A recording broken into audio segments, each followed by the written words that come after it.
오늘 사도행전 15장 12절부터 21절까지 막 읽었고요. 1월 23일 사도행전은 51번째 시간으로 저희 같이 보겠습니다. 자, 오늘 말씀 읽으시면서 어떤 맥락이었는지 조금 기억을 되살리시면서 보면 좋을 것 같습니다. 오늘 말씀이 이어져서 또 함께 내용을 나누게 됩니다.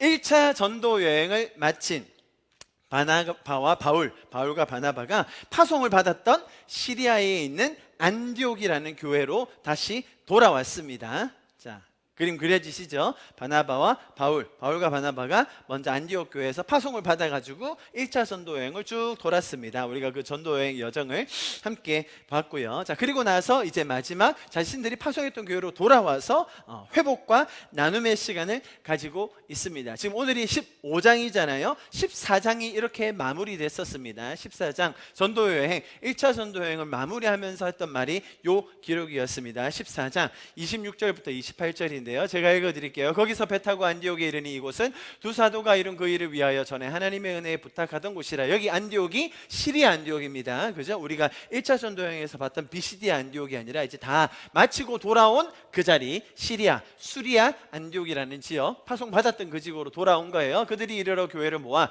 그 안디옥에 있는 교회들, 자신들이 세웠던 바울과 바나바가 세웠던 그 교회들을 다 모아가지고 하나님이 함께 행하신 모든 일과 이방인들에게 믿음의 문을 여신 것을 보고하고 제자들과 함께 오래 있으니라. 이렇게 그곳에 있던 교인들과 교인들과 함께 모여서 감사와 은혜의 나눔을 하는 시간이었습니다. 또한 마찬가지로 바울과 바나바가 꽤나 많은 시간 동안 그렇게 돌아다니면서 여행을 하지 않았습니까? 그 여행이란 게 단순히 그냥 휴양을 위한 여행이 아니었고요. 죽을 고비를 여러 번 넘긴 정말로 쉽지 않은 그런 여정이었습니다. 그렇기 때문에 이제 파송받은 곳으로 돌아와서 회복의 시간이 있어야겠죠? 좀 쉼과 충전의 시간이 있어야 될 겁니다. 그래서 안디옥에 돌아온 이 사도 바울 바나바는 그 교인들과 함께 하나님께서 하셨던 일을 나누면서 또 회복하는 시간을 가지고 있었습니다. 자, 그런 와중에 불청객이 한 명 찾아왔으니 그게 지난주의 내용이었는데요.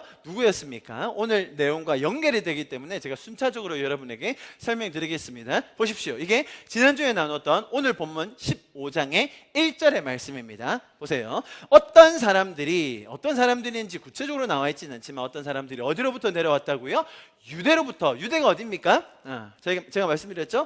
장전동이 예루살렘이면 유대는 금정구, 이런 느낌으로 보시면 돼요. 그래서 그 기독교, 초대 교회가 있었던 약간 본부 같은 느낌? 가장 핵심적인 중심적인 역할을 했던 그 쪽에 있는 교회 사람들, 형제들이 내려와서, 근데 어떻게 해요? 뭔가 의견을 제시한다든지 서로 얘기를 나눈다든지 그런 게 아니라 어떻게 해요? 가르치면서 이야기해요. 너희가 모세의 법대로 할례를 받지 않으면 능히 구원을 받지 못하리라 하니.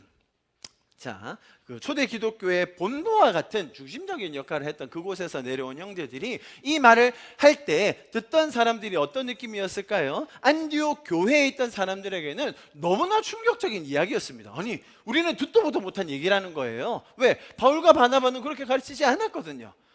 또 정작 바울과 바나바 입장에서는 어땠을까요?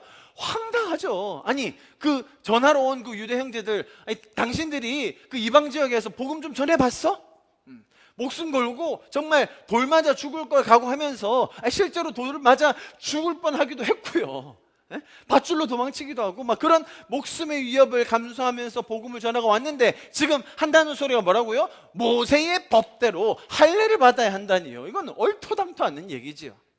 바울이 무용담을 전하려고 하는 건 아니지만 만약 이 사람들이 정말로 이방 가운데서 하나님께서 하셨던 일을 봤더라면 이런 얘기 꺼내지도 못할 텐데 도대체 무슨 소리냐라고 하면서 옥신각신하는 장면이 지난주에 나왔었습니다. 여러분, 단순히 그냥 점잖게 토해하는 수준이 아니었습니다. 고성이 오가면서 서로 막 다툼과 변론을 했다고 2절에 나와 있었습니다.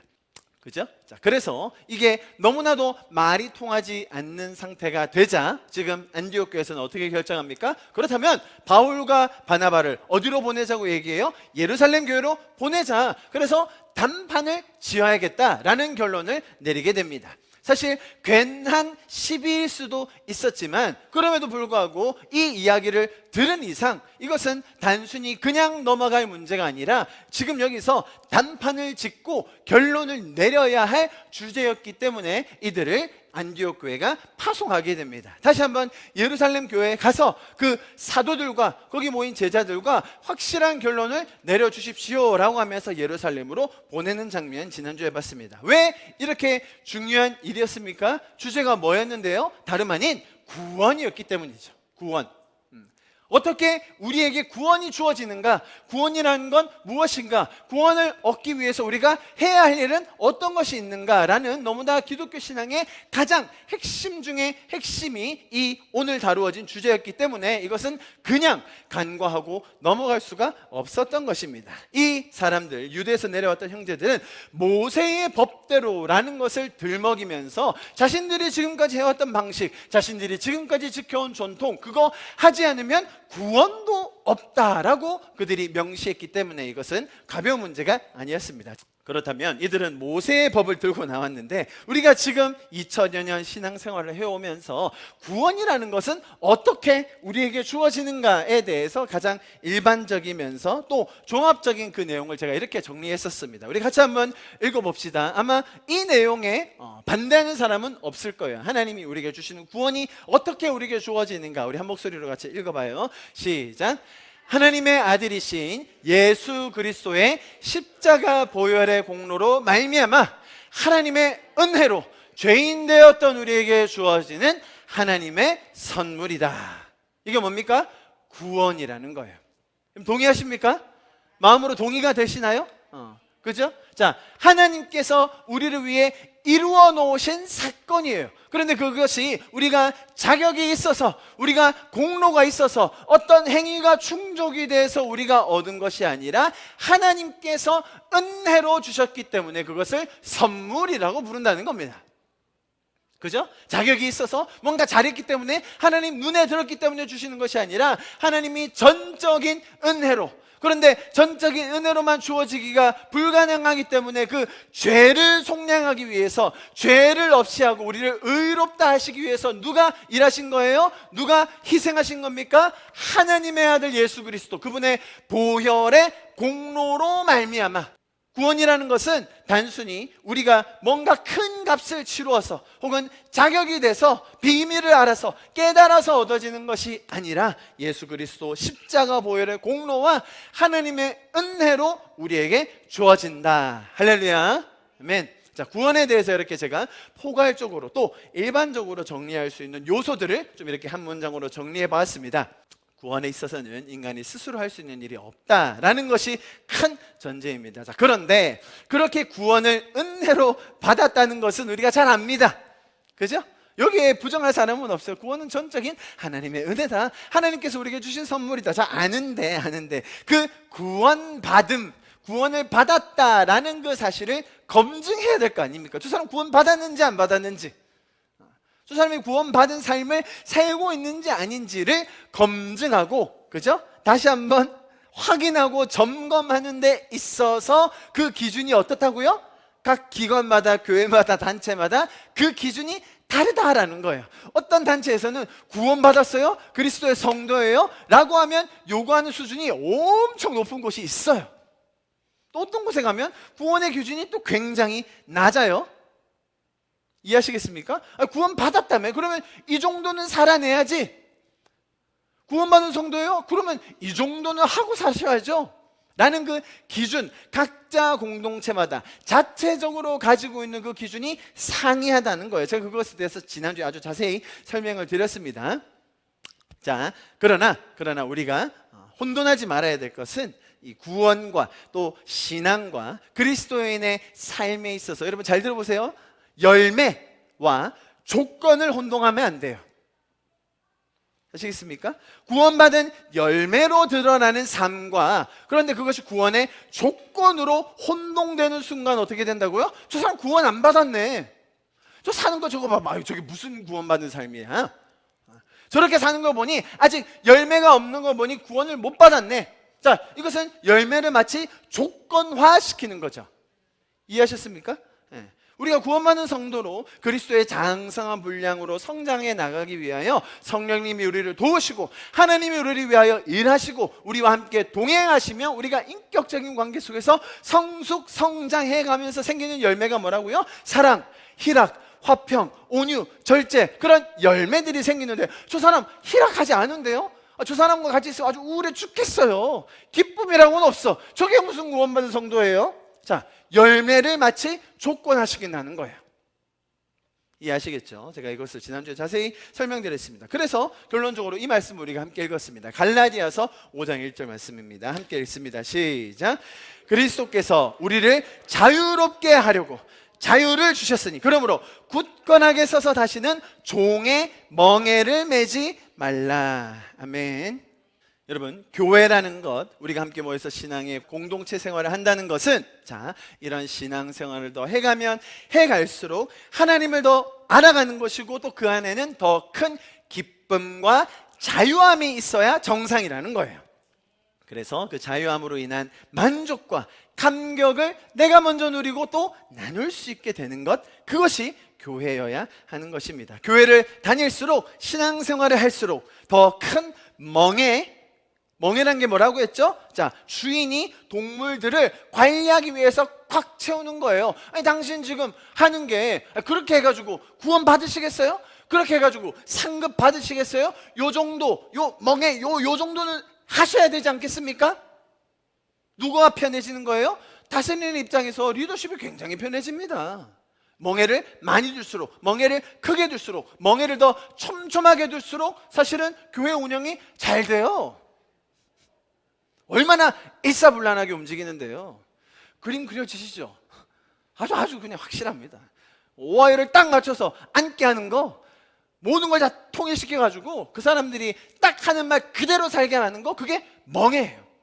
이것은 다름이 아니라 종교에서 사람들을 속박하기 위해서 만들어내는 멍에라는 것을 우리가 지금 15장에서 배우고 있는 거예요. 여러분, 교회는, 신앙생활은 잘 들어주십시오. 내가 변화되어 가고 또 우리의 사랑하는 이웃들이 함께 성숙해가는 모습을 보면서 같이 기뻐하고 또 그렇게 일하시는 하나님을 찬양하고 감사하는 공동체, 그것이 우리 부산하나교회가 되어야 될 줄 믿습니다. 할렐루야. 자, 제가 지금 지난주 내용을 복습을 조금 다른 각도에서 여러분에게 드렸습니다. 왜냐하면 오늘 내용이 그대로 이어지기 때문인데요. 오늘 저희가 12절부터 읽었습니다. 보십시오. 12절에 들어가기 전에 누구의 발언이 있었냐면 베드로가 먼저 이런 발언을 하고, 자, 오늘은 누가 발언했죠? 야고보가 발언을 한 그 장면으로 마무리가 되는데요. 보십시오. 7절부터 8절. 많은 변론이 있은 후에 지금 이제 사도 베드로와 바나바가 예루살렘 교회에 도착해가지고 가는 길에 또 여러 가지 사건이 있었습니다. 지난주에 나눴고 이제 도착해가지고 사람들끼리 많은 변론을 하다가 이제 베드로가 발언을 하는 거예요. 바울과 바나바가 올라간 상황입니다. 이때 베드로가 말하는 거예요. 왜? 베드로야말로 이 상황을 너무나 잘 이해하는, 자기도 겪었던, 그죠? 고넬로 사건에서 자기도 지독스럽게 안 믿으려고 했던 그런 사람이거든요. 그래서 먼저 경험한 자로서 베드로가 이 사람들에게 말하는 거예요. 일어나 말하되 형제들아, 너희도 알거니와, 그죠? 너희도 알지 않느냐 내가 어떤 사람이었는지, 너희가 알지 않느냐 내가 어떻게 변했는지 라고 하면서 말을 쭉 풀어놓으면서 설명을 합니다. 자, 그래서 7절부터 쭉 이어가지고 11절까지 이야기를 하는데요. 우리 9절부터 11절 우리 좀 같이 읽어보면 좋겠습니다. 중요한 내용이니까요. 이어서 바로 12절이 나오기 때문에 우리 같이 한번 읽어보는 겁니다. 9절부터 11절 시작. 믿음으로 그들의 마음을 깨끗이 하사 그들이나 우리나 차별하지 아니하셨느니라. 그런데 지금 너희가 어찌하여 하나님을 시험하여 우리 조상과 우리도 능히 매지 못하던 멍에를 제자들의 목에 두려느냐. 그러나 우리는 그들이 우리와 동일하게 주 예수의 은혜로 구원받은 줄을 믿노라 하니라. 아멘. 자, 이렇게 베드로 사도가 하나님의 구원에 있어서 차별이 없음을, 하나님께서 그 구원이라는 선물을 주심에 있어서 어떤 자격이나 공로가 아니라 은혜로 주셨음을, 그죠? 멍에를 매는 것이 아닌 자유를 주기 위함임을 베드로 사도가 설명했습니다. 자, 이렇게 발언을 하고 나니까 어떤 반응이 나왔느냐, 그게 오늘 12절이에요. 보십시오. 베드로의 발언이 끝나니까 온 무리가 가만히 있어, 그죠? 아주 죽은 듯이 조용해졌습니다. 원래 이랬던 분위기가 아니었어요. 막 서로 변론하고 논쟁하던 중간이었습니다. 그때 베드로 사도가 일어나서 이런 말을 쭉 하니까 사실 지금 현재 그 변론의 당사자는 바울과 바나바입니다. 그죠? 바울과 바나바가 지금 주동을 해서 뭔가 소란이 일어났기 때문에 그들이 왔는데 베드로 사도가 대신하여 자신이 겪은 일과 함께 지금 상황을 정리해 줬어요. 그랬더니 온 무리가 가만히 있다고 했습니다. 그만큼 베드로의 말에는 스스로가 먼저 겪었던 그 은혜, 그죠? 하나님께서 일하심에 대한 경험이 묻어 있었기 때문에 그들도 다 동의할 수밖에 없었던 것을 볼 수 있네요. 12절이 그 말씀입니다. 자, 그 다음 보세요. 온 무리가 가만히 있어 바나바와 바울이 하나님께서 자기들로 말미암아, 보세요, 이방인 중에서 행하신 표적과 기사에 관하여 말하는 것을 듣더니, 자, 하나님께서 어떤 일을 행하셨는지 그것을 뭐라고 표현합니까? 표적과 기사라고 이야기합니다. 이 표적과 기사라는 단어의 원어적인 의미가 굉장히 재밌습니다. 보십시오. 이렇게 표현되어 있습니다. 인간의 상식을 뛰어넘는 초월적인 능력들의 현상적 사건. 또 다음, 인간의 능력을 뛰어넘는 초월적인 치유 사건. 인간의 상식으로 도저히 이해하기 어렵기 때문에 놀라는 어떤 것들을 뭐라고 표현했다고요? 오늘 본문에서는 표적과 기사라고 이야기했습니다. 여러분, 이런 표적과 기사들, 이런 표현들이 어떤 굉장했던 역사적인 사건, 놀라운 부흥의 현장에서만 일어날 수 있는 그런 일화들을 묘사하는 것이 아닙니다. 여러분 보십시오. 이방인 중에서 행하신 표적과 기사 아닙니까? 사실은 저와 여러분에게 일어난 이 구원의 사건을 설명하는 그 표현이 뭐라고요? 이런 표적과 기사라는 거예요. 저와 여러분에게 하나님께서 베풀어 주신 이 구원의 감격이 바로 첫 번째 보세요. 인간의 상식을 뛰어넘는 초월적인 능력들의 현상적 사건인 것입니다. 그 누구도 고칠 수 없을 것 같았던 부서진 내 자아, 너무나도 모나서 어디서도 환영받지 못할 내 자아를 고치시고 하나님의 사랑받는 자로서의 정체성을 가질 수 있도록 회복해 주신 그 성령님의 역사가 뭐예요? 두 번째, 인간의 능력을 뛰어넘는 초월적인 치유 사건이라는 겁니다. 할렐루야. 그래서 우리는 이렇게 자격 없는 우리를 불러주시고 인도해 주시고 구원의 생명으로 우리를 살려주셔서 풍성한 삶으로 우리를 인도해 주시는 주님으로 인하여 날마다 놀라고 또 기뻐하며 그것을 더 배우고 누리고 나누기 원하는 것입니다. 그래서 우리는 이렇게 우리를 위해 놀라운 표적과 기사를 이루시는 주님을 찬양하는 줄 믿습니다. 자, 이렇게 베드로가 했던 말을 쭉 이어오고 나니까 이런 반응이 나왔다. 자, 이제 보세요. 오늘 이제 본격적인 본론으로 들어가게 됩니다. 13절, 말을 마침에 야고보가, 여기서 야고보가 누굴까요? 어떤 야고보일까요? 예수님의 친형제 야고보입니다. 야고보가 뭐라고 얘기했었냐면, 예수 보고 예수님께서 십자가에 돌아가시고 부활하시기 전에 뭐라고 얘기했죠? 자기 형제인데 저렇게 하는 거 보고 미쳤다고 했었어요. 그죠? 그랬던 야고보가 지금 어떤 위치에 있습니까? 베드로가 자신이 경험했던 것을 쭉 얘기해서 뭔가 사람들 사이에서 그렇구나, 뭔가 맞구나라는 그런 동의가 있는 그 순간에 야고보가 이제 일어나서 마무리하는 발언을 하게 돼요. 그래서 오늘 이 구원이라는 이슈에 대해서, 주제에 대해서 15장 중반에 야고보의 발언으로 결론이 납니다. 자, 그런 것으로 볼 때 야고보는 이 초대교회에서 굉장한 지도력을 가지고 사람들의 신임을 받는 그런 리더였다라는 것을 우리가 충분히 알 수 있어요. 그것이 비단 예수님의 형제여서가 아니라 사실 야고보는 예수님 형제였지만 믿지 않았었거든요. 오히려 그렇게 믿지 않았다가 가장 가까운 사이에 있었기 때문에 믿을 수 없었다가 이제 변화된 야고보가 더 사람들의 신임을 받았는지도 모르겠습니다. 어쨌든 간에 이제 야고보가 이렇게 발언을 이어가는데요. 예루살렘 1차 공의회라고 제가 설명을 드렸습니다. 이런 교회에서 성도들이 함께 모여서 어떤 주제를 가지고 같이 모여서 회의하는 사건이 역사상 여러 번 있었는데 그것을 처음으로 했던 장면이 오늘 사도행전 15장 예루살렘 1차 공의회라고 설명드렸는데, 야고보의 이 발언으로 이 공의회가 마무리되는 거예요. 아시겠죠? 야고보가 뭐라고 발언을 했는지 지난주 내용에 이어서 오늘 같이 보기를 원하는 것입니다. 자, 보십시오. 일반적인 구원뿐만 아니라 특별히 이방인들의 구원에 대한 이 민감한 주제를 마무리하는 장면인데요. 오늘 이 야고보의 발언을 보고 이제 다음 주에는 이 결론이 내려진 이 케이스를 가지고 또 어떻게 전달되는지 그 장면을 볼 것입니다. 자, 야고보가 일어나서 말을 하는데 뭐라고 말하는지 볼까요? 14절. 하나님이 처음으로 이방인 중에서 자기 이름을 위할 백성을 취하시려고 그들을 돌보신 것을 시므온이 말하였으니. 시므온이 누굽니까? 시몬 베드로잖아요. 시몬 베드로가 이제 야고보가 베드로와의 어떤 친분을 표현하는 거죠. 시몬이 얘기했다. 야고보가 말하는 것에는 굉장히 의미가 담겨 있는데 단어들을 하나씩 봤으면 좋겠어요. 보세요. 자기 이름을 위할 백성 보이십니까? 14절. 이방인 중에서 자기 이름, 하나님의 이름을 위할 백성. 자, 이 표현의 뜻은 잘 들어보십시오. 실제 인격을 그대로 대신 반영하는 동일한 영향력 혹은 권세를 가진 사람들이라는 뜻이에요. 자, 여기서 보면 자기 이름을 위할, 하나님의 이름을 위할, 하나님께 영광을 돌리고 하나님을 위해 일을 하고 하나님을 섬기는 그런 백성이라고 우리는 이해하기 쉬운데, 원어에 담긴 의미를 보면 제가 다시 한번 읽어드릴게요. 실제 인격, 그 하나님의 인격을 그대로 반영하는, 하나님의 인격을 그대로 반영하는 동일한 영향력과 권세를 가진 백성을 말해요.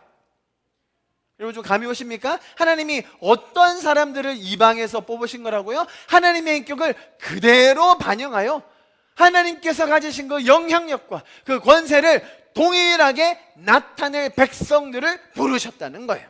여러분, 하나님의 구원에 담긴 의미는 하나님 자신의 실제적인 인격과 능력과 영향력을 그대로 반영할 수 있는 백성을 만들어 가시는 그런 하나님의 마음이다라는 것을 여기서 이렇게 표현하고 있는 것입니다. 여러분, 골로새서 3장 말씀 우리가 잘 아는 말씀인데요, 우리 같이 한번 읽어보면 좋겠어요. 15절부터 17절 우리 한 목소리로 읽읍시다. 시작. 그리스도의 평강이 너희 마음을 주장하게 하라. 너희는 평강을 위하여 한 몸으로 부르심을 받았나니 너희는 또한 감사하는 자가 되라. 여기서 말하는 평강이, 그래 맞아, 내 안에서 평화하고 내 안에서 평강을 누리고 그 정도 수준이 아니라는 거예요. 지금 제가 17절에 나오는 이 말이 동일한 표현이 오늘 사도행전에서도 나왔기 때문에 이 맥락을 소개해 드리는 건데요. 무슨 말이에요? 그리스도의 평강, 무슨 말이에요? 우리를 구원하셔서 평강을 주셨다는 그 사실은 내 안에 그냥 단순히 그래 마음이 편안하네, 평강하네, 그 정도 수준이 아니라 하나님적 평강이 내 안에 머물므로써 그것이 동일하게 세상 가운데 흘러가게 한다. 지금 그 말을 하고 있는 거예요. 16절 읽습니다. 시작. 그리스도의 말씀이 너희 속에 풍성히 거하여 모든 지혜로 피차 가르치며 권면하고 시와 찬송과 신령한 노래를 부르며 감사하는 마음으로 하나님을 찬양하고 또 무엇을 하든지 말에나 일에나 다 주 예수의 이름으로 하고 그를 힘입어 하나님 아버지께 감사하라. 지금 이 말이 오늘 야고보 사도가 한 그 말이에요. 무슨 말이냐면 우리를 부르셨다, 자기 이름을 위한 백성이다. 그 말은 하나님의 인격과 하나님의 영향력과 하나님의 능력이 그대로 반영될 백성이라는 거예요. 그래서 어떻게 하라는 거예요? 17절 무엇을 하든지 말에나 이래나 다 주 예수의 이름으로 할 수 있는 존재다라는 거죠.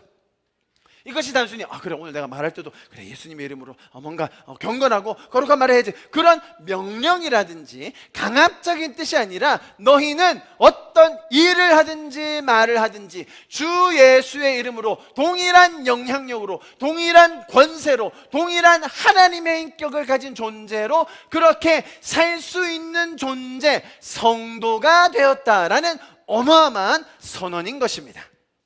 여러분, 우리가 하는 일들이 단순히 우리의 이름, 우리의 능력, 우리의 권세, 우리의 인격의 차원이 아니라는 것입니다. 무엇을 하든지 말에나 일에나 주 예수의 이름으로 그분의 인격과 능력과 영향력을 그대로 드러낼 수 있는 존재들, 저와 여러분 성도들인 것입니다. 그 정도의 정체성과 그렇게 놀라운 하늘이 내려주시는 그 자격이 우리에게 주어졌다는 것을 깨닫고 감사할 수 있는 자들이 바로 저와 여러분 성도들이에요. 이것은 단순히 우리의 노력이나 수고나 혹은 수행, 고행으로 얻어지는 것이 아니죠. 왜냐하면 오늘 표현은 똑같이 나와 있습니다. 보세요. 14절에 자기 이름을 위하여 백성을 취하시려고 그들을 돌보신 것을 이라고 되어 있잖아요. 그렇게 만들어내기 위하여, 그런 정체성을 주기 위하여 그들 그렇게 성숙시켜서 하나님적 인격과 영향력과 능력을 발휘하기 위해서 누가 일하신 겁니까? 하나님께서 그들을 돌보셨다라는 것이죠. 이 돌보셨다라는 표현은 어떤 뜻이냐면요, 우리의 유익을 위해 하나님이 신적인 관리를 하셨다는 얘기예요. 누군가를 당장이라도 돕기 위해 그 사람에게 얼굴을 고정하다라는 그 뜻이 뭐라고요? 관리하셨다, 돌보셨다라는 말인 것입니다. 여러분, 하나님께서는 우리가 이렇게 하나님적 인격과 그분과 같은 하늘의 권세, 죄를 이기는 능력과 세상을 치유하고 회복할 수 있는 그런 섬김의 특권을 가지게 하기 위해서 그분의 얼굴을 우리에게 고정하십니다. 날마다 우리를 위해 일하시는 분이심을 더 알아가는 저와 여러분 될 수 있기를 축복합니다. 할렐루야. 자, 이렇게 야고보 사도의 말에 많은 의미가 담겨 있는 것 배울 수 있겠죠. 자, 이제 다음 또 유명한 장면인데요. 16절 보십시오. 이후에 내가 돌아와서 다윗의 무너진 장막을 다시 지으며 또 그 허물어진 것을 다시 지어 일으키리니. 많이 들어보셨지 않습니까? 그죠? 동일한 맥락에서 계속해서 야고보 사도가 지금 이어가는 말입니다. 지금 주제가 뭐죠, 여러분? 구원이라는 주제입니다. 그죠? 구원이라는 주제에 있어서 특별히 이방인들의 구원에 있어서 그들이 말했던 것은 모세의 법대로 할례를 받아야 한다는 것이었지만, 지금 야고보 사도가 베드로의 발언에 이어서 지금 결론을 내는 장면에서 나온 말이에요. 이해하시겠죠? 이 문장만 따로 떼서 보시면 안 됩니다. 분명 지금 이 말씀은 야고보 사도가 아모스서를 인용한 것입니다. 그러나 어떤 맥락에서 하는지를 우리가 잘 알아야 됩니다. 보십시오. 여기서 다윗의 무너진 장막이라는 것은 1차적으로는 하나님의 말씀으로 통치했던 역할을 한 다윗의 왕권이 더 이상 영향력을 발휘하지 못하고 있다, 무너져 버렸다라는 것을 의미할 수 있겠죠. 자, 그것을 다시 세우겠다, 하나님께서 다스리시고 하나님이 왕권을 이루시는 하나님의 다스림이 이 땅에 충만한 그 상황, 그 세계, 그 나라를 세우시겠다라는 거예요. 자, 보세요. 그것을 누가 더 열심히 세우고 누가 더 빨리 세우고 누가 더 제대로 세우는가, 그걸 보고 내가 임하겠다, 그런 말이 아니죠. 많은 사람들이 그렇게 생각해요. 다윗의 무너진 장막을 세우셔야 한답니다. 그것을 세워야 오신답니다. 그렇게 생각해서 막 다윗의 장막을 세우려고 노력을 해요. 자, 문장을 보십시오. 누가 주어입니까? 누가 세우신다는 거예요? 내가 세우신다고 되어 있죠. 이후에 내가 돌아와서, 아모스서에서 말씀하시는 이 내가의 주체는 당연히 하나님이십니다. 여러분 보시면 내가 돌아와서 내가 다윗의 무너진 장막을 다시 지으며 또 내가 그 허물어진 것을 다시 지어 일으키리니 라는 거예요. 하나님의 주권이 있다는 거예요. 하나님의 주체적인 일하심과 그분의 뜻과 계획이 있음을 보여주는 표현이 바로 이 15장이에요. 여러분, 우리는 성경을 대할 때마다, 말씀을 듣고 읽고 이렇게 나눌 때마다 하나님께서 우리에게 약속하여 주신 그 일들을 더 배워야 할 줄 믿습니다. 자, 보세요. 나의 한계와 연약함과 죄성으로 인해 날마다 넘어지고 좌절하고 낙담할 때마다 우리는 이런 굳건한 하나님의 약속, 하나님께서 일하시기로 작정하신 그 하나님의 마음을 더 알아야 하는 것입니다. 여러분, 우리의 마음에 이러한 하나님의 뜻과 계획이 더 풍성하여 질 수 있기를 간절히 축복합니다. 우리를 위해 쉬지 않으시고 일하시는 그 놀라운 역사가 더 경험되게 될 것입니다. 그래서 이어서 이렇게 바로 나오는 거예요. 17절 우리 같이 한번 읽어봅시다. 시작. 이는 그 남은 사람들과 내 이름으로 일컬음을 받는 모든 이방인들로 주를 찾게 하려 함이라 하셨으니. 자, 무슨 말이에요? 하나님께서 일하셔서, 하나님께서 그 무너진 다윗의 장막을 다시 재건하셔서 어떤 결과를 낳으시겠다는 거예요? 모든 사람들, 이방인을 포함한 모든 민족들이 어떻게 하겠다고요? 주를 찾게 하려 함이라. 이게 결론이라는 거죠. 그러니 하나님께서 일하시기로 약속하셨고 하나님께서 하시기로 작정하셨던 이 일들이 지금 우리 가운데 일어나고 있군요 라고 하면서 결론을 짓는 말씀이 오늘 말씀이라는 거예요. 아시겠죠? 여기서 주를 찾게 하려 함이라 라는 이 말의 표현에 담긴 의미는 아주 재미있습니다. 들어보세요. 참 실체와 사실을 배우고 깨달아서 개인의 삶의 현장 속에서 실제적으로 적용하기 위해 전력을 다하는 것이 바로 이 찾게라는 의미예요. 하나님에 대한 실체, 하나님에 대한 사실을 더 우리가 배워가지고 그래서 그것이 우리의 삶의 현장에서 실제적으로 적용되기 위해서 전력으로 우리도 일할 것이며 또 그 이전에 일하시는 하나님을 우리가 함께 경험하게 되는 것입니다. 여러분, 그것이야말로 바로 우리의 삶에서 날마다 승리하는 비결이 되는 것입니다. 할렐루야. 여기까지 야고보 또한 우리의 구원, 하나님의 약속, 그분의 뜻, 우리를 향하여 가지신 생각 등에 대해서 하나님께서 얼마나 주도적으로 적극적으로 우리를 위하여 일하시는지에 대해서 야고보 사도가 아모스서 9장 말씀을 중심으로 우리에게 이야기를 해주었습니다. 자, 이제 야고보 사도가 마무리하는 발언을 이어갑니다. 보십시오. 19절부터 이제 마지막 21절까지인데요. 아모스서를 바탕으로 지금 결론을 잘 지었지 않습니까? 그랬더니 이제 어떻게 결론을 내리느냐. 19절. 그러므로 내 의견에는, 이제 야고보 사도 자신의 의견에는 어떻게 하면 좋겠다고 얘기해요? 이방인 중에서 하나님께로 돌아오는 자들을 괴롭게 하지 말자. 자, 어떤 말씀이 떠오르십니까? 아까 베드로가 했던 그 말하고 똑같죠? 그런데 지금 너희가 어찌하여 하나님을 시험하여 우리 조상과 우리도 능히 매지 못하던 멍에를 제자들의 목에 두려느냐? 이것을 야고보 사도는 어떻게 표현했습니까? 괴롭게 하지 말자라는 거예요. 아주 정확하게 표현되어 있죠. 자, 여러분 보십시오. 그런데 지금 상황을 여러분 보셔야 됩니다. 이렇게 멍에를 목에 걸고 또 괴롭게 하는 것을 누구에게 하고 있는 거예요? 교회가 성도들에게 한다는 거예요. 지금 그 상황이잖아요. 그죠? 교회가 안 믿는 사람을 향해 하는 것도 아니고 세상이 안 믿는 자들을 위하여 하는 것은 죄의 멍에와 죄의 사슬들 뿐인데 심지어 어디에서 이런 일이 일어나고 있는 것을 그만하라고 이야기하는 거예요. 보세요. 19절. 그러므로 내 의견에는 이방인 중에서 하나님께로 돌아오는 자들을, 그죠? 괴롭게 하지 말라. 베드로 사도도 마찬가지였죠. 그렇게 이방인들 중에 하나님을 믿기로 작정하여 돌아온 그들에게 뭐를 매지 말라고요? 멍에를 매지 말라. 하나님이 믿어지고 또 그 안에서 신앙과 주님을 향한 사랑이 생기는 사람들이 있죠. 그래서 그들이 이렇게 교회라는 곳, 또 신앙생활을 하는 공동체로 들어오게 됩니다. 자, 그런데 이런 자유와 해방으로 들어와서 시작된, 그렇죠? 예수 그리스도의 십자가 보혈의 공로로 완전한 자유함을 입은 그 사람이 신앙의 공동체 안으로 들어오는 순간 뭐가 생긴다고요? 멍해가 생겨버린다는 거예요. 괴로움이 생겨버린다는 거예요.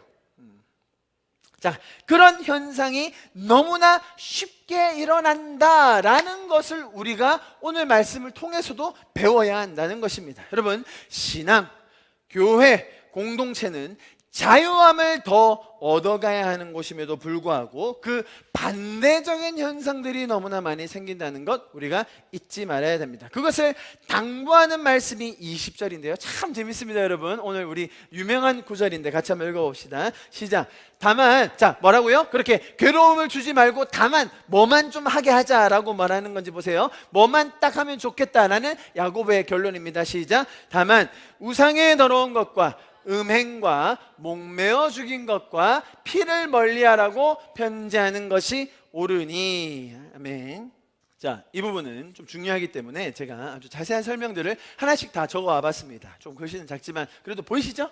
자, 이것은 제 설명이 아니라 주석에 나와 있는 그대로를 제가 한번 옮겨놔 봤습니다. 왜냐하면 우리가 좀 공부하는 마음으로 이 지금 야고보 사도가 다만 모든 괴로운 것들은 좀 하지 말고 다만 요 정도는 했으면 좋겠다라고 하는 것이 어떤 의미인지를 단어에 담겨있는 그 의미가 무엇인지를 좀 제대로 알면 좋겠다는 취지로 제가 이렇게 적어와 봤습니다. 제가 읽어드릴게요. 우상. 자, 여기서 뭐예요? 다만 우상의 더러운 것, 이렇게 돼 있죠. 우상. 그래서 우상이 뭘 나타내는가 보세요.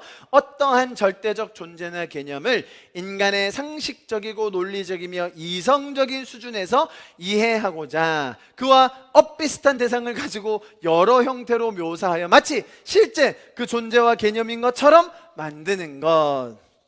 아따, 말이 어렵죠.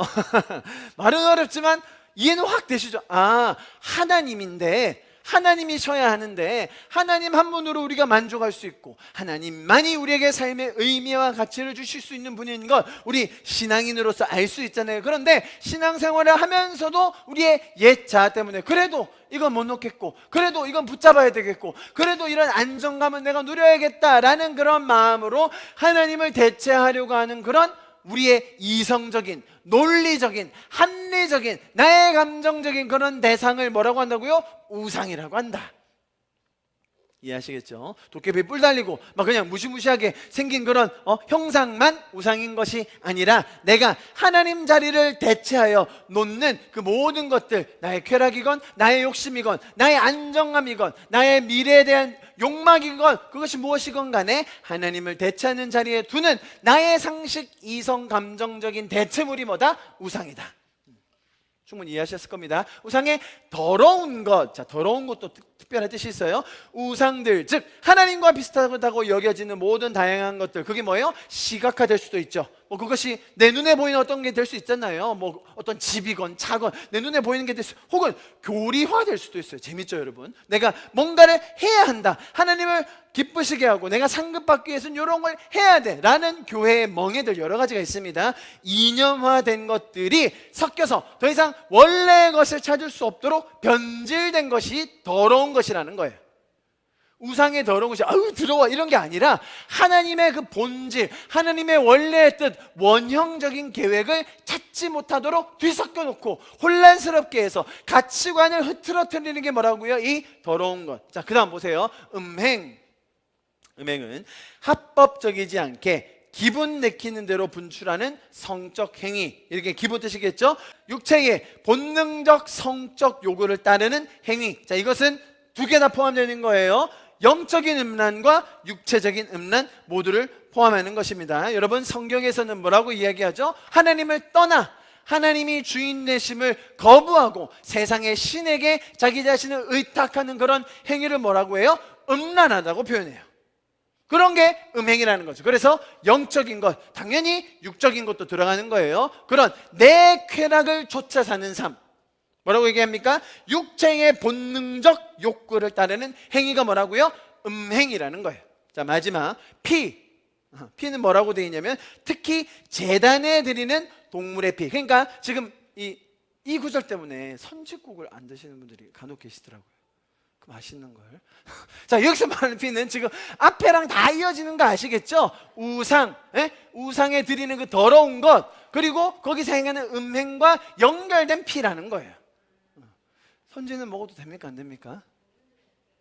지난주에 먹고 와가지고 제가 조금 아무튼 무슨 말인지 아시겠죠? 이 피라는 것이 단순히 피는 절대 먹고 막 이런 뜻이 아니라 지금 전체적인 맥락에서 지금 뭘 설명하는 건지 이해하셔야 우리가 알 수 있는 거죠. 지금 야고보 사도가 어떤 맥락에서 무슨 사건의 발단하여 지금 와가지고 지금 이 결론을 내려는 거, 지금 선지국 먹지 말라는 얘기, 지금 그런 얘기가 아니라는 거잖아요. 이해하시겠죠? 자, 그래서 이런 것들만 안 하면 좋겠다라고 편지하자. 그리고 나머지 것들은 다 괴롭게 하지 말자라고 잠정적으로 결론을 냈습니다. 여러분, 좀 이해가 되시죠? 야고보 사도가 우리에게 어떤 것을 권면하는지. 자, 우상이라는 것, 우리의 삶에 만족, 의미, 가치를 주는 것이 하나님으로부터만 올 수 있음에도 불구하고 그것을 대체하는 나의 지적인 욕구, 나의 육적인 욕구, 그것이 쾌락이건 만족이건 명예건 안정적인 어떤 것이건 간에, 혹은 관계에서 오는 것, 나의 성취, 또 그것이요, 여러분, 부정적으로 왜곡돼서 가잖아요. 그러면 막 상처, 분노, 복수, 너무나 다양한 것들로 표현될 수 있는 게 바로 이 우상이에요. 내 감정, 내 상처. 그래서 그런 것들 때문에 우리의 삶에 더러운 것들이 아주 덕지덕지 붙어있게 되는 거예요. 하나님께로부터 받을 수 있는 그 본질을 흐트러뜨리는 더러운 것들. 음행이라는 것이 단순히 육체적인 것만 의미하는 것으로 그치는 것이 아니라 하나님 외에 다른 주인을 삼아 그것에 종속되고 있는 상황, 그것을 성경은 음행한다, 간음하다, 음란하다라고 표현한다고 말씀드렸죠. 자, 보세요. 자, 그런데 아주 재밌는 표현이 나와요.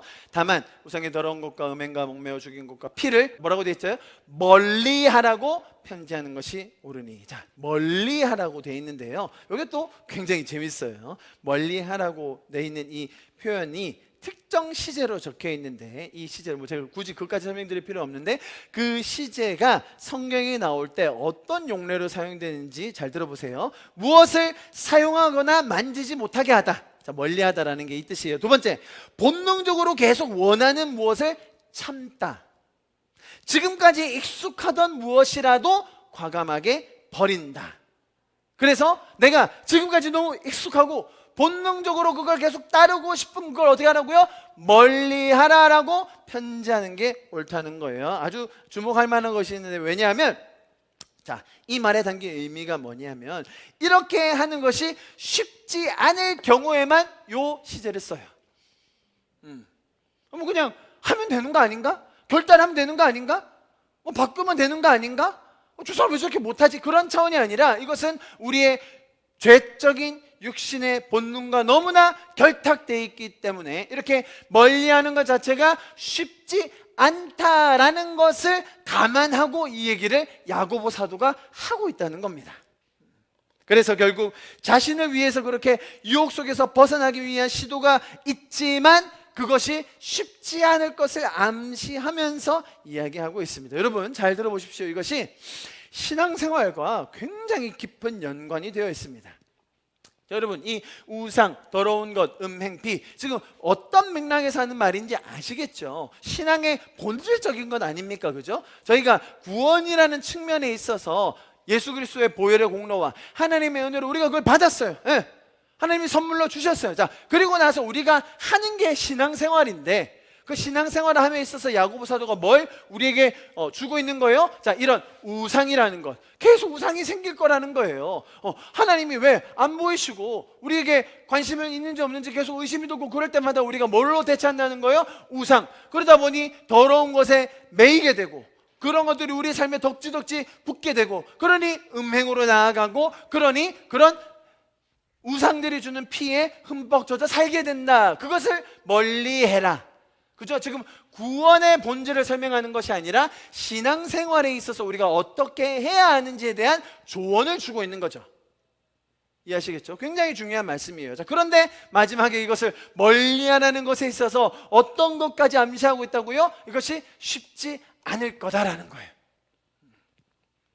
여러분, 제가 왜 이 부분을 이토록 강조하냐 하면, 교회와 또 공동체를 세워가고 많은 사람들을 또 섬기고 사역하시는 분들, 우리 신앙의 선배들, 또 신앙의 거장들, 많은 분들이 공통적으로 했던 고민이 있어요. 고민이 있습니다. 들어보십시오. 왜 사람은 변하지 않는가? 왜 사람은 변하지 않는가? 여러분, 멍에를 많이 주면요, 행동은 변해요. 그죠? 교회 안에서 멍에를 막 아주 촘촘하게 이럴 땐 이렇게 하셔야 돼요. 당신은 지금 요 단계이기 때문에 요거 하셔야 됩니다. 얼마나 많이 멍해가 있을 수 있습니까? 그죠? 그러다 보면 사람의 행동은 바뀌어요. 본성이 바뀝니까? 아니, 저렇게까지 봉사하고 저렇게까지 섬겼던 장로님이 어느 순간 꼭지 딱 풀려보니까 이건 야, 아주 쌍시옷이 막 나오는데, 야, 이거 대단하신 거죠? 본성이 바뀐 겁니까? 어떻게 사람이 이토록 안 변하는 거죠? 여러분, 지금 남 얘기하는 거 아닙니다. 저와 여러분 얘기하는 거예요. 이것이 우리 신앙의 선배들, 거장들이 그토록 오래 했던 고민이에요. 아니, 구원받았다고 합니다, 여러분. 저분 그냥 직분 정도까지 올라가면 더 심각해지는데, 어쨌든 구원받았다라고 얘기해요. 그리고 얘기해봐도 구원받는 게 맞는 것 같아요. 하나님을 인정하고 예수님을 알고 그 십자가 구원에 대한 감격이 있어요. 구원받는 거 맞아. 그런데 사는 걸 보면 이건 뭐 개차반도 이런 개차반이 없어. 말은 잘해. 말은 구원을 받았어. 그런데 어쩜 생활해 보면 하나도 존경할 게 없고 하나도 주님을 위해 사는 게 없고 어쩜 지 욕심 그대로 교회를 이용하는 것 같아. 근데 또 구원은 확실하게 받았네. 그려. 도대체 이게 뭐예요, 여러분? 구원 받은 겁니까? 안 받은 겁니까? 그 사람이 변한 겁니까? 안 변한 겁니까? 자, 여러분, 지금 이 야고보 사도의 말이요, 지난주에 했던 그 구원을 받았냐라는 것을 검증하는 기준에 이어서 오늘 또 연결되는 거예요. 한번 잘 들어보십시오. 사람마다 신앙을 가지면서 신앙의 양심이 있어요. 하나님이 살아계시지.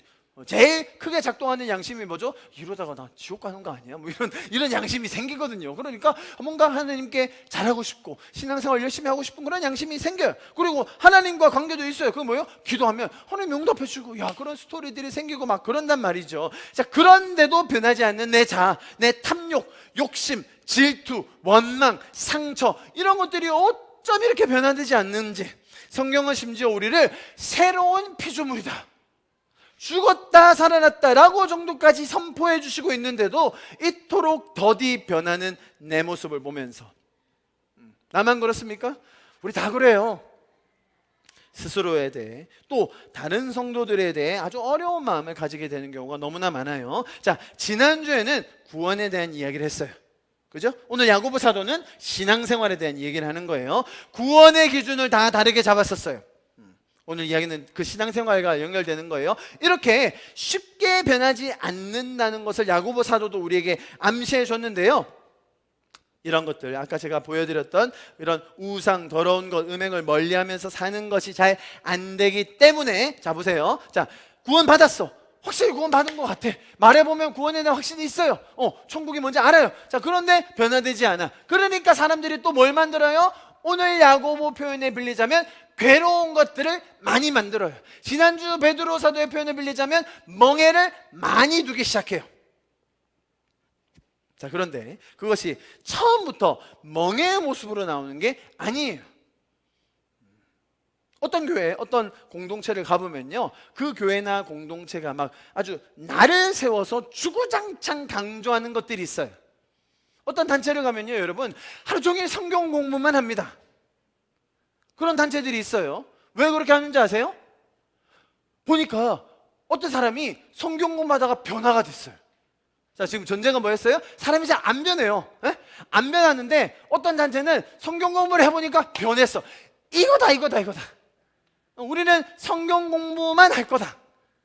성경 공부에 특화된 단체가 있습니다. 어떤 분들은 거기 가가지고 또 안 변하는 분들이 계시긴 하지만 어쨌든 우리는 지성의 복음화, 지성 사회의 복음화, 들어보셨죠? 어쨌든 이 내 대가리가 깨지고 주님의 복음으로 변화돼야 어쨌든 주적으로 동의가 돼야 내 삶도 변할 거 아니냐, 그죠? 아주 모이기만 하면 성경 공부, 처음부터 끝까지 성경 공부, 그런 데가 있어요. 자, 그런데 거기서 다 변화됩니까? 안 됩니까? 안 되는 사람들이 있거든요. 어떤 분들은 난 좀 감성적이고 감정적이고 좀 화끈한데 자꾸 앉아서 이거 하고 있자니 좀 답답한 분들이 많이 계세요. 자, 그런 분들이 어디로 가시죠? 기도원으로 가시면 돼요. 기도원으로. 거기서 어떻게 합니까? 성령을 받아요. 성령을. 자, 어떻게 되냐면 꼭 그런 분들이 계셔. 죽어도 안 변하던 내 남편, 내 마누라가 하루아침에 그 집회 갔다 오더니 방언을 샬라샬라 하고 나서 변했다는 거예요. 자, 그러면 어떻게 돼요? 아이고, 우리 남편도 방언 좀 받았으면 좋겠다. 그리고 꼭 그거 해주시는 강사들을 초청을 해요. 제가 무슨 말 하는지 아시겠죠? 어떤 곳에는 이걸로 변화가 된 거예요. 자, 여러분, 제가 처음부터 멍해의 모습으로 온다고 하지 않았어요. 처음부터 괴로운 모습으로 온다고 하지 않았어요. 변하지 않는 이런 사람의 본성이 있는데 하다 보니 또 변화된 사람이 생겨요. 그런데 그 방식, 방법이 마치 하나님이 유일하게 일하시는 방식인 양 고착화시키고 매뉴얼화시키고, 그래서 그것을 모든 사람에게 적용하여 요거 안 하면 너 진급 없어, 요거 통과 못하면 당신은 직분 못 받아요, 이렇게 된다는 거예요. 어떤 교단에서는 방언 못하면 사역자를 못해요, 여러분. 아시죠? 저기 있어요, 여러분. 아주 그 교단에서는 사역자가 방언을 못해. 아이, 큰일 나요, 여러분. 어디 감히. 아주 꿋꿋하게 그래도 앞에서 기도 인도하신, 한글말로 기도하시는 목사님들이 계시더라고. 그래도 다 성도들 다 방언으로 막 기도하고 있는데 혼자 한글말로 기도해야 돼. 목회자인데. 아, 참 그것도 괴로워요, 여러분. 어떤 교회는 그런 교회도 있어요. 부활신앙, 요즘 아주 뜨고 있는 교회가 저희 교단에 있습니다. 그 교회는 부활을 경험해야 해결된다는 거예요. 그리고 또 많은 사람이 그걸 경험했어. 막 간증을 해요. 국민일보에 막 전면 광고에 매일 나와요. 매일 다 뭘로 변화됐어요? 성경 공부? 아니, 성령? 아니, 부활. 죽었다가 살아나야 돼.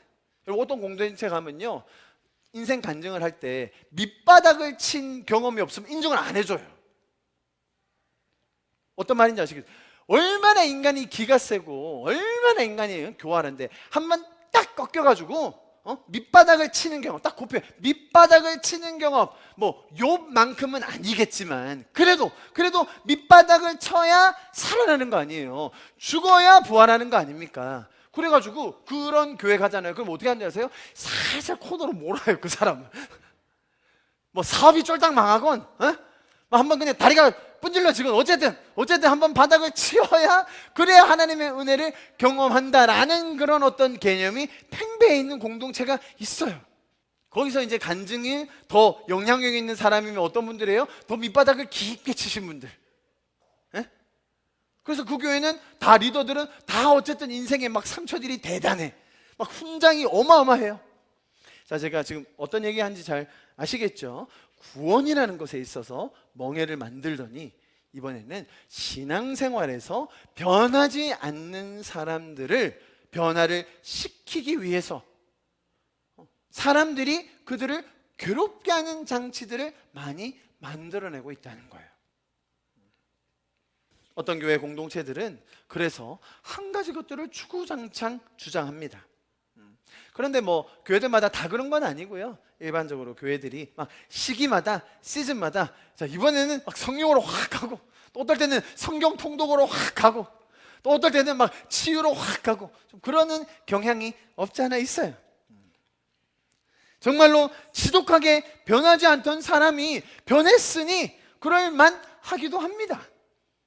얼마나 변하지 않는 이런 조적인 본성을 가진 저와 여러분인데 그것이 변화되었다? 그런데 그 변화되는 과정은 사실은 하나님께서 우리에게 인격적으로 나의 과거와 내 상처와 나의 성품 품성과 또 나의 기질들을 다 아시는 하나님께서 그렇게 우리를 사실은 인도해 가고 계신 거거든요. 어떤 분들은 성령 한 번 만나면 되는 분들이 있고요, 어떤 분들은 아주 지독하게 성경 공부를 끝까지 파야 되는 분들도 있고요. 그죠? 어떤 분들은 그냥 방언만 받으면 주님 살아계시다고 그냥 바로 인정해 보는 분들이 있어요. 절에서 방언 안 받고 교회에서 방언 받아 다행이죠. 무슨 말인지 모르지? 절에도 방언을 받거든요, 여러분. 절에 가서 방언 받았으면 또 거기에 홀랑 빠졌을까봐 걱정되기도 하는데 어쨌든, 자, 하나님은 사람들마다 그의 체질에 맞게, 그의 과거와 상처와 어려움과 소원에 맞게 인도해 가십니다. 여러분, 우리는 그래서 그런 하나님의 일하심에 열려 있어야 돼요. 그러나 내가 경험한 그 방법, 방식을 사람들이 괴롭게 하는 그런 매뉴얼화된 체계로 만들면 안 된다는 거죠. 이해하시겠습니까? 그죠? 우리 교회가 정말 하나님이 우리를 인격적으로 대하시는 것을 알고 그 안에서 풍성함을 누리며 정말 각자의 삶 속에서 일하시는 하나님을 경험하는 그런 공동체가 될 수 있기를 간절히 소망합니다. 자, 제가 지금 설명드린 이것들이 나쁜 것이 아님을 아시겠죠? 그죠? 하나도 나쁜 것이 아닙니다. 왜? 하나님은 정말로 다양하게 일하십니다. 너무나 신앙생활에서 다방면으로 하나님께서 일하시는 그런 모양 중에 일부분이라는 것이죠. 자, 그런데 그것이 한 가지 외골수인 것처럼 사람들에게 강요하고 또 그것이 체계화되고 프로그램화되고 단계를 거치게 되면서 어떤 현상이 벌어진다고요? 괴롭게 하는 일들이 벌어진다. 여러분, 그것을 기억해야 합니다. 교회가 사람들을 괴롭게 하는 것, 멍해를 주어지는 곳이 되면 안 되는 것입니다. 하나님께서 각 사람의 인격에 맞게 일하시기 때문이죠. 네, 여러분, 사람이요 잘 안 변합니다. 여러분, 그거 우리 빨리 인정합시다. 그렇다고 해서 이런 것들을 막 들이대가지고 이거 돼야 한다느니, 이걸 통과해야 변화가 있다느니, 성숙해진다느니, 하나님께 인정받는다느니, 그런 식으로 괴로움과 멍해가 추가되지 않아야 함을 우리가 꼭 기억했으면 좋겠습니다. 여러분, 성도들의 삶과 또한 공동체 안에서의 신앙생활은 서로에게 멍해를 더 지우고 괴롭게 하는 것이 아닌 서로를 통해서 더 큰 자유함이 무엇인지를 배우고 하나님께서 우리의 삶 가운데 하고 계신 일들을 통해 그분을 더 알아가는 것이어야 합니다. 할렐루야. 율법을 들이대면서, 그죠? 이 사람들이 처음부터 했던 게 뭐였습니까? 모세의 법대로, 이 율법대로. 성경에 그렇게 하라고 돼 있어요, 여러분. 성경에 하나님께서 우리에게 그렇게 권면하시고 또 명령하셨던 여러 가지 것들이 있습니다. 네, 집사가 되기 위해서, 장로가 되기 위해서, 또 성도로 살기 위해서, 이웃을 섬기기 위해서, 예수님께서 우리의 삶에 부탁하시고 권면하신 여러 가지 것들이 있어요. 맞습니다. 자, 그런데 그런 것들을 들이대면서 어쩜 이렇게 화평하지 못하고, 어쩜 이렇게 기뻐하지 못하고, 어쩜 이렇게 헌신하지 못하냐고 라는 말들을 들이대면서 이것을 지켜내야, 이 정도는 해내야 구원이 증명되고 또 성숙함을 증명하게 된다라고 이야기할 것이 아니라, 그죠? 신앙생활에서 아주 높은 기준을 제시하면서 이걸 충족해내야 상급도 받고 자격도 얻어내고 직분이 생긴다고 하는 것은, 여러분, 은혜의 원리를 망각하는 행위라는 것 꼭 기억합시다. 여러분, 사람이 변하는 것은, 사람이 본질적으로 내면으로부터 변하는 것은 그런 높은 기준, 괴롭게 하는 것, 멍해가 아닌 은혜임을 기억해야 합니다. 네, 어떤 사람들은요, 우리 중에서, 교회 안에서 어떤 분들은 더 많이 섬기십니다. 어떤 분들은 더 많이 헌금도 하십니다. 어떤 분들은 더 많이 이웃들을 사랑하며 돌볼 수 있는 분들이 있어요. 왜 그렇게 하시는 거죠? 그렇게 해야 내 상급과 자격과 직분이 올라가기 때문입니까? 아니요. 그렇게 하는 것이 얼마나 좋은 거인지를 내가 먼저 알기 때문입니다. 이렇게 사는 것이 훨씬 더 가치 있는 일임을 내가 먼저 알았기 때문에 살 수 있는 거죠. 다른 어떤 것에서도 올 수 없는 만족과 가치, 그런 것들이 이렇게 신앙생활 안에 있다는 것을 내가 먼저 알았기 때문에 내가 그렇게 살고 있고, 그죠? 그것을 우리의 공동체가 점점 더 공유하고 또 우리의 삶에서 향유할 수 있는 것, 여러분들도 그런 기쁨을, 만족을, 가치를 더 맛보실 수 있기를 간절히 축복합니다. 율법은 그것을 다 행할 때 자격을 검증하는 그런 수단이 아니라, 잘 들어보십시오. 율법은 그것을 다 행해낼 때, 와, 이 정도 헌신했어, 이거 다 지켜냈어, 이렇게 살아냈어, 그렇게 행했으니까 너는 이 정도 수준, 레벨 라고 검증하는 수단이 아니라, 잘 보세요, 그것대로 살게 될 때, 그것대로 살 수 있을 때, 내가 오른뺨을 맞았는데 왼뺨을 댈 수 있는 그때, 어떤 사람이 오리를 가져갈 때 나도 모르게 심리를 가지고 있을 때, 그 사람이 나한테 겉옷만 달라고 했는데 속옷까지 내어줄 수 있는 그런 여유가 생길 때에, 그때가 하나님이 주시는 진정한 자유와 기쁨을 맛볼 수 있는 그런 통로, 그런 확인으로 우리에게 열매로 주어진다는 거예요.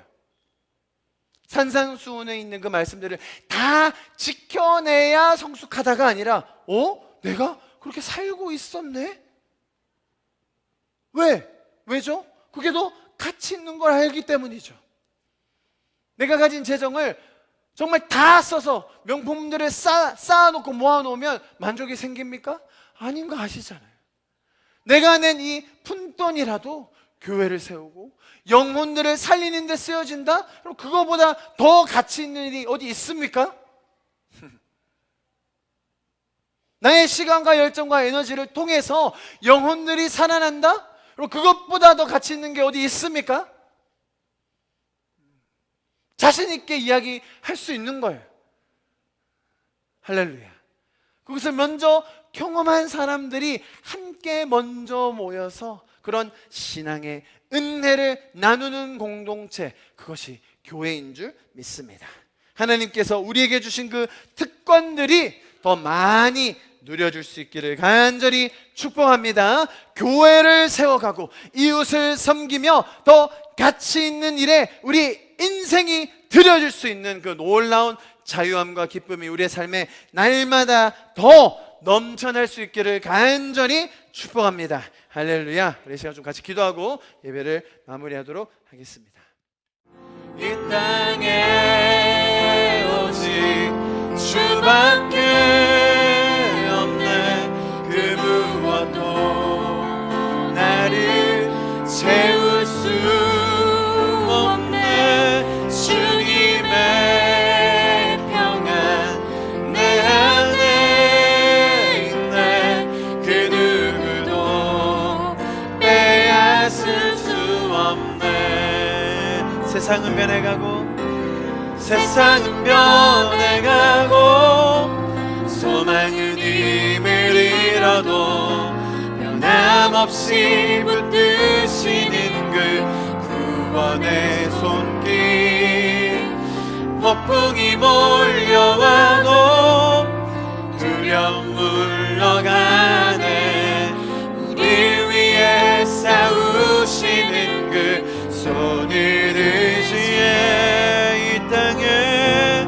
이 땅에 오직 주밖에 없네.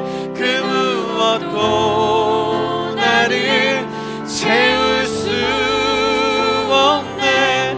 주님의 평안 내 안에 있네.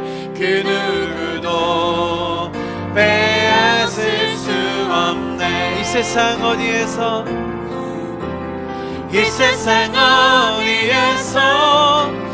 평안을 찾을 수 있나. 목숨까지 내어주신 그 깊은 사랑을 우리가 바라왔고 꾸어왔던 미래가 그 한없는 사랑 안에서 열린